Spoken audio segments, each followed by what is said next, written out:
నిర్మల్ జిల్లా గండి రామన్న సాయిబాబా ఆలయం సమీపంలో ఓ విచిత్ర ఘటన కలకలం రేపుతుంది.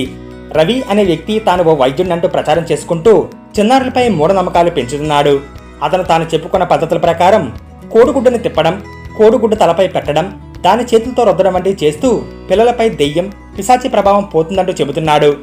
తల్లిదండ్రులు తమ పిల్లలను అక్కడికి తీసుకువస్తే అలా కొద్ది రోజుల చికిత్స తర్వాత ఆరోగ్యంగా మారుతారని నమ్మిస్తున్నారు.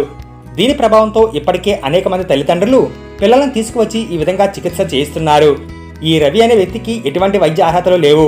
అయినప్పటికీ గండి రామన్న ఆలయం సమీపంలో ఒక రేకుల షెడ్డులో గత 12 ఏళ్లుగా వైద్యం చేస్తున్నానంటూ చెబుతున్నాడు. ఇది పూర్తిగా మూఢనమ్మకాలని డాక్టర్లు మండిపడుతున్నారు. ఈ వ్యవహారంపై పలువురు స్థానికులు తమ ఆందోళన వ్యక్తం చేశారు. రమణయ్య అనే వృద్ధుడు మాట్లాడుతూ, ఇంతటి పుణ్యక్షేత్రం దగ్గర ఇలా మూఢనమ్మకాలకు ప్రోత్సాహం ఇవ్వడం తగదని, చిన్నపిల్లలు అనారోగ్యంగా ఉన్నప్పుడు ప్రభుత్వ ఆసుపత్రులు ఉన్నాయి, అక్కర్లేని అనుభవాలకై పిల్లల ఆరోగ్యాన్ని రిస్క్లో పెట్టడం మంచిది కాదంటున్నారు. మరొకరు సత్యవతి అనే మహిళ మాట్లాడుతూ, తనిఖీలు జరిపి ఈ వ్యక్తిని అధికారులే ఆపాలి. పిల్లల ప్రాణాలతో ఇలా ఆటలాడడం సబబు కాదు. మా ఊరు పిల్లలు కొందరు అక్కడికి వెళ్లి రాత్రి టైంలో ఏడుస్తున్నారు, భయపడుతున్నారు. ఇది నిజంగా దుర్గతి అని ఆవేదన వ్యక్తం చేశారు. తల్లిదండ్రులకు సరైన అవగాహన లేకపోవడంతో వారు ఈ రకమైన వింత వైద్యం మీద నమ్మకం పెట్టుకుంటున్నారు. పిల్లల ఆరోగ్యాన్ని దెబ్బతీసే విధంగా ఎలాంటి అక్రమ వైద్య చట్టాలు కొనసాగుతున్నాయంటే ఇది తీవ్రంగా విచారించాల్సిన విషయం. స్థానికులు ఈ ఘటనపై అధికారులు తక్షణ జోక్యం కోరుతున్నారు.